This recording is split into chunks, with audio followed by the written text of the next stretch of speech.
We need some common sense. We need to decode this madness. And that's why Peter Bleksley's with me. Peter Bleksley is a former Metropolitan Police detective. Peter, I mean, I try to moderate my language, but what the hell is going on? I can see and hear the self-control that you are exhibiting this morning, Peter, and I myself have one word which applies to everything that you've spoken about in your introduction, and that word, rather worryingly, is escalation. Yeah. Everything is escalating. Yesterday, there were 1,300 police officers on duty. In previous weeks, it has been 1,000. Yesterday, for the first time, fireworks are fired at police officers. There were 29 arrests. So you can see there's an escalation in the bad behaviour. There's an escalation in the numbers of police officers out on the streets. And generally speaking, as a complete overview, there is an escalation of tension, friction, and I fear next weekend we could potentially reach... I think the blue touch paper has already been lit. I think next week we might see a severe and worrying escalation because, of course, this time next week we will be in the midst of our most respectful and solemn act of remembrance for our fallen heroes and our injured heroes. Just on that point, Peter, I'm going to ask Neha, who is the person who deals with everything that's on the screen. I'm going to ask her just to put the picture of the poppy sellers on the screen alongside Peter and me, if you don't mind, Neha. I mean, that was at Charing Cross station yesterday, if you're watching on talkTV. If you're not watching talkTV, if you're listening to the radio, switch on the telly, switch on talkTV, because I want you to see this picture. These are what look like senior citizens, very dignified people, sitting down, as you would see at many railway stations, post offices, all the kind of places that poppies are sold right across the country. There's one at the railway station just beside where I'm sitting now at London Bridge. They're right across the country. The Royal British Legion relies on volunteers from all backgrounds, some military, some not, who are selling poppies. I mean, it is the most British thing to sell a poppy. It is the most British thing to buy a poppy. And there are these pro-Palestinian activists who have decided to hijack that, to intimidate these people, to be horrible to them, to throw their signs, their flags right across this, to sit down, to get in the way. I mean, that to me, we can talk, I mean, I don't want any violence. I don't want anybody to be intimidated by violence. We can talk about the fireworks in a minute. We can talk about the crowd control. We can talk about the arrests. We can talk about the intimidation. But that, to me, that picture, that contrast, really sums up what has happened in the last 24 hours, Peter. People who give up their time to sell poppies and other remembrance memorabilia and raise money for the British Legion are among the very best of us. They truly are. Totally agree. Those who would insult them, intimidate them, or otherwise interfere with the fundraising are amongst the very worst of us. What can the police actually do in that situation? Well, there is, of course, an all-encompassing offence of behaviour that is likely to cause a breach of the peace. And there are other potential public order offences that might apply. So there's quite a raft of legislation that may be appropriate depending upon the actions of those revolting people that would choose to intimidate. So if the police are there, if they're aware, if they feel there is a need for them to intervene, then they certainly can do. But like yourself, I don't want to see violence on the streets of London. I abhor violence in all its guises. But there was a social media tweet put out this week by a man called Will Geddes, who is a contributor to talkTV. Yeah, I've interviewed him. Yeah. Yeah, the security and counter-terrorism expert.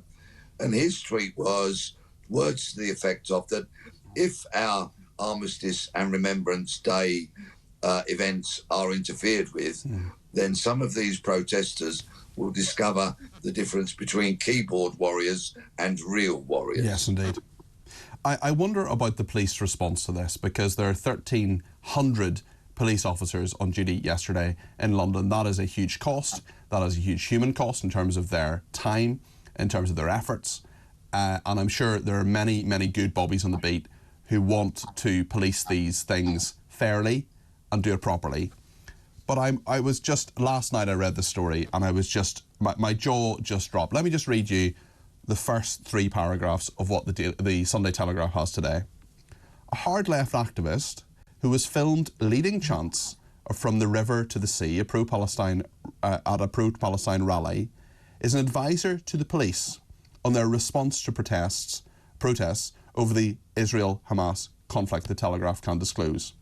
Atik Malik, who is a solicitor who has also railed against, as he put it, global censorship by Zionists, was present in the police operations room during protests this month. A video uncovered by the Telegraph shows Mr Malik instigating chants from the river to the sea, Palestine will be free, in 2021, a slogan described by Downing Street as deeply offensive to many. The disclosure of his role is likely to further embarrass the Metropolitan Police after weeks of criticism of the force's handling of protests at which officers took no action in response to calls for jihad. It comes, sorry, I'm actually going to read one more paragraph. It comes after the Telegraph revealed last week that Mohammed Kosbar, a prominent mosque chairman who praised the founder of Hamas, has been advising the Crown Prosecution Service as part of a scrutiny panel on hate crime. I mean, I don't even need to comment on that, Peter. Just all of the information in there is just wrong in terms of what is happening in our society. It is absolutely staggering. Now, as part of police work, of course, it pays to know what the enemy are thinking, which is why the police bug people's phones. It's why they carry out covert surveillance. It's why undercover cops get deployed to find out what other people are thinking. But this takes this to a completely unacceptable level. What on earth is a man with the backstory like Mr Malik doing in New Scotland Yard's state-of-the-art control centre, where he could be privy to operational decisions, the decision-making process, and who knows what else he might have learnt by being in that very sensitive building. He should not be within a million miles of a police building unless it is to sit down in some sterile environment and pick his brains for what it's worth, which might not be very much indeed. There's just so much in this. Stay with us, Peter. I want to go to Spike in Suffolk, who's given me a call on 0344 499 1000, as many other people have as well. Get your call in. We'll take as many as we can between now and 1 o'clock. Spike, I understand you're a former sergeant yourself. Is that correct?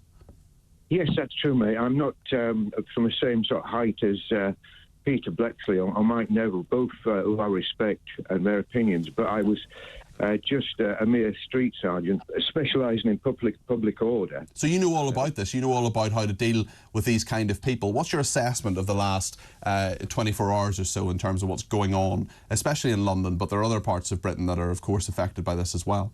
Well, my assessment, my message is we cannot stop them. And I know that's not going to be very popular, but when you do the maths, you've got 34,000 coppers in a Met. Now, many of those will be detectives, they'll be in training, they'll be probationers. They won't be riot trained, like the level 2s and TSG, which I was part of. And so what you're going to end up with is a few thousand officers, which you can't deploy day after day after day. And you have to deploy in shifts anyway. And so you've got a demonstration by anybody, really, which is 100,000 people. So, you know, we're straight away, we're on a back foot and we're outnumbered. Now, many years ago, a mayor of London went out and he bought a water cannon. And we have got rubber bullets. Now, another mayor came along and sold off those water cannon at a massive discount. With those 1,300 officers to police the people yesterday, not all of whom were violent, of course, but a significant minority of which clearly were, is that enough? Does that strike you as enough? No, the whole system's not enough. Because once you make an arrest, if it's a violent arrest, you're looking at up to 6 officers to make that arrest and get them away into the pixie vans, which is the vans that you take, and there's not the custody space to put them in. Yeah. It's a very difficult situation because you've still got to prove the offence and go to court with them. And it's very difficult in a public order situation. It's easier now, we've got cameras, but it's still very difficult to prove the offence, the points to prove, I'm sure Peter will elaborate on. Yeah, well, let's get Peter's perspective on what you've been saying there, Spike. What do you think of what he's just said, Peter? Well, first of all, I'd like to thank Spike for his public service, and secondly, he does raise a lot of very valid points. That the police will always be hugely outnumbered, of course. That is somewhat tempered by the fact that many of the protesters are entirely peaceful. But the growing minority of people who are clearly out there spoiling for a fight would appear to be growing. And that is borne out by the increasing number of arrests that's happening week on week and the escalating bad behaviour. Yes, Spike raises a very good point that every time police officers make arrests, they, of course, are taken away from policing that protest. So the police reduce their effectiveness. And that may be some of the reasons why the police have chosen to identify people after the event and then arrest them some days later. Yeah. So it is complex. Public order policing is complex. Do we want the French model? Do we want water cannon, rubber bullets, tear gas on the streets of London? I think perhaps your viewers and listeners might have a view on that. Yeah, I mean, I come from a part of the world where we've had a lot of that. We've had a lot of tear gas, we've had a lot of rubber bullets, we've had a lot of water cannon, and it's not pretty. But sometimes it's effective. Sometimes it works. Kathleen is in Warwickshire. Kathleen, you're very welcome to talkTV. What would you like to say? Good morning. I agree with everything you say. I think this country is going to hell in a handcart. We have got a load of eunuchs in the government that do nothing. We're letting everybody in. Nobody knows who they are. Nobody knows where they come from. Nobody gives a damn. Where is the political leadership, Kathleen? Where is the Prime Minister today? Where is the Prime Minister telling us what he is going to do to get a handle on this ridiculous situation? That's what I want to know. He's not going to do anything. He's got no balls, and no the rest of them. I'm sorry, they're all eunuchs. What do you think needs to happen, Kathleen, in terms of what the police do? We've got this this parade on Remembrance Day next Saturday. Should it be banned? What do you think should happen? I think the whole of the pro-Palestinians should be banned. My granddad fought in the war. My dad was in it all through the war. And what have we left them? What have they left us with? A wonderful country. And now there's no great in Britain at all. It's just Britain, and it's a dump. I'm sorry. You're feeling emotional about this, Kathleen? I really am. I've got 2 little great grandkids, and I'm 79. What am I leaving then? I wish I'd never had kids. I've lost 2 of my children, and now what am I leaving my grandkids and great grandkids too? And my friend Verna in Norwich is exactly the same. She has 2 grandkids. And we look around and I think, what did our parents fight for? I mean, I was a nurse for over 40 years, and everything has gone down the pan. Kathleen, Kathleen, thank you so much for your thoughts. I think Kathleen sums up what a lot of people are feeling this morning. They may not feel as emotional as Kathleen does, but there is a lot of emotion around, Peter, isn't there? There's a lot of people who are really, really worried, and they wonder if the police and the authorities actually have a handle on this. There certainly is, and Kathleen's words are very powerful. What I would like to say to her is that in this country, still, good outnumbers bad. And I know the bad are more vocal and they're more badly behaved, and we have porous immigration policies and borders, so we don't know many of the people who are living in this green and pleasant land. But we have to cling on to hope. Now, practically speaking, there will be a Palestinian march next Saturday on Armistice Day. I'm utterly convinced of that. I simply don't see... You don't think there's any way it can not happen? No, I don't think there are the resources to ban it. I think, in fact, banning it probably might create an even greater problem, because people would still converge onto London, and then we might have a disorganised mob running riots. However, that march should not be allowed to go anywhere near Whitehall, Parliament Square and the surrounding roads, because, of course, there will be a lot of preparations for Remembrance Sunday, where, of course, the King will attend, the Prime Minister will attend, former Prime Ministers will attend, military heroes in their thousands will solemnly march past the cenotaph. It is a truly brilliant event.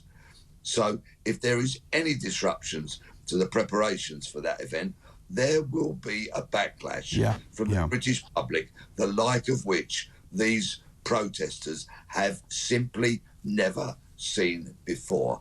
They will stir a tornado, a hurricane, a whirlwind, the like of which will surprise them considerably, shall I say.